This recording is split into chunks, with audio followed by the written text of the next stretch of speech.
श्लोक 111. श्रीराम हिताकारणे बोलणे सत्य आहे, हिताकारणे सर्व शोधून पाहे. हितकारणे बंड पाखांड वारी, तुटे वाद संवाद तो हितकारी. श्रीराम.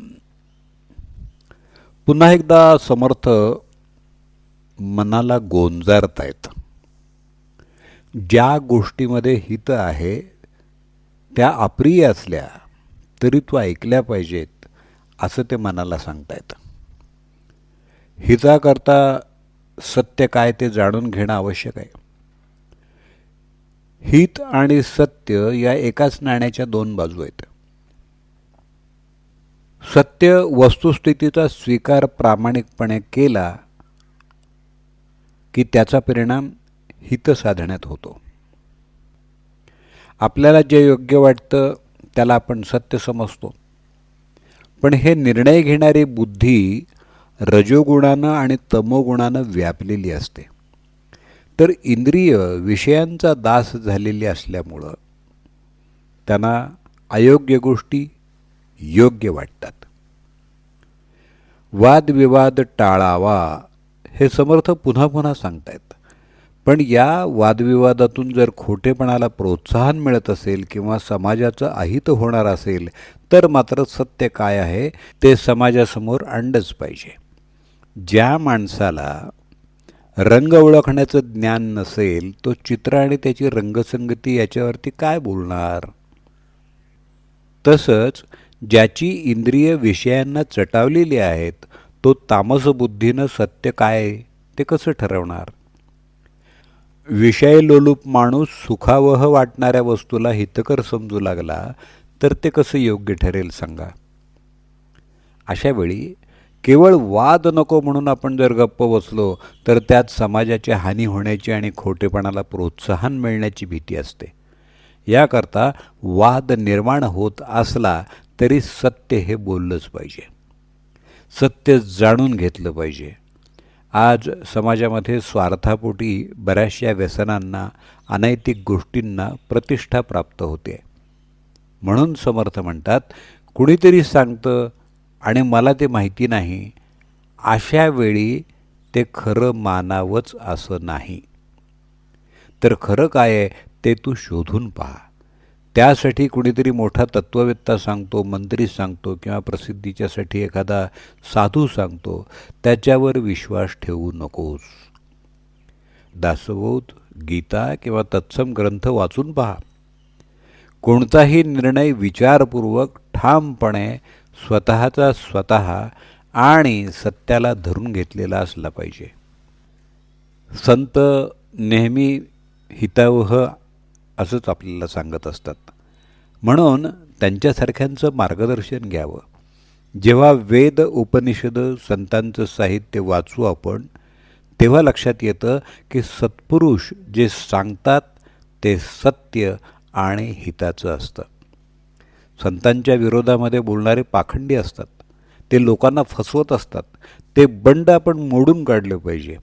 आपल्या जवळपास जो कोणी आपल्या धर्मसंस्थेवर, संतांवर किंवा आपल्या देवांवर टीका करत असेल तर स्पष्ट शब्दात त्याला विरोध केला पाहिजे. पुराव्यानिशी त्याचं खंडन केलं पाहिजे. जाऊ दे, कशाला वाद घालायचा, वाचाळ्यांच्या तोंडी लागायचंच कशाला, असं म्हणून जर सोडून दिलं तर अशा लोकांचं स्तोम माजतं. वैयक्तिक आणि समाजहित यासाठी उद्धटांशी उद्धट आणि खटाशी खट असंच वागलं पाहिजे. त्यासाठी समर्थ स्पष्टपणे म्हणतात हिताकारणे बंड पाषांड वारी, मऊ मेणाहुनी आम्ही विष्णुदास.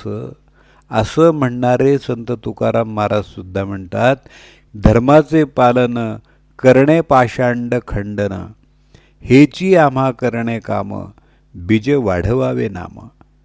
तीक्ष्ण उत्तरे हाती घेऊनी बाण फिरे, नाही भीड भार तुका म्हणे साना थोर. जर कुणी धर्मावरती टीका करत असेल तर ती मोडून काढणं आणि नामस्मरणाचा पुरस्कार करणं हे संतांचं कामच आहे. तिथं लहान मोठा असा भेदभाव न ठेवता त्यांचं म्हणणं खोडून काढावं. एखादा सामान्य साहित्यिक असेल किंवा थोर नेता असेल किंवा स्वतःच्या लोकप्रियतेच्या बळावरती लोकांना सांगणारा प्रवचनकार असेल आणि तो काहीतरी सांगत असेल तर त्याच्या सांगण्यातलं असत्य, पाखंड मोडून काढलं पाहिजे. त्यासाठी तीक्ष्ण शब्द वापरावे लागले तरी हरकत नाही.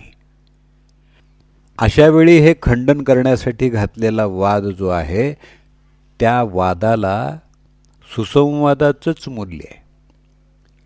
स्वामी विवेकानंदांच्या काळामध्ये ख्रिश्चन मिशनरींनी हिंदू धर्माचं चुकीचं असं चित्र उभं केलं होतं. विवेकानंदांनी जागोजागी व्याख्यानं देऊन त्याचं कठोर शब्दात खंडन केलं. हिंदू धर्माला न्याय मिळवून दिला.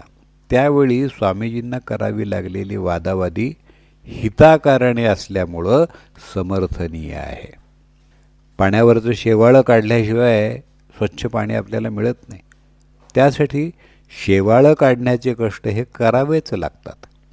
यामुळं पाखंडी सुधारतील अशी अपेक्षा ठेवणं चुकीचं आहे. पण त्यांच्या वागण्यामुळं सामान्यांचा झालेला बुद्धिभेद नाहीसा होऊ शकतो.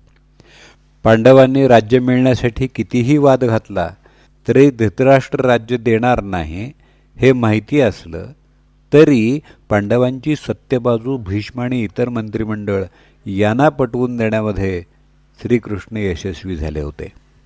जय जय रघुवीर समर्थ. हिताकारणे बोलणे सत्य आहे, हिताकारणे सर्व शोधून पाहे. हितकारणे बंड पाखंडवारी, तुटे वाद संवाद तो हितकारी. श्रीराम. जय जय रघुवीर समर्थ. हिताकारणे बोलणे सत्य आहे, हिताकारणे सर्व शोधूनि पाहे. हितकारणे बंड पाखंडवारी, तुटे वाद संवाद तो हितकारी. श्रीराम.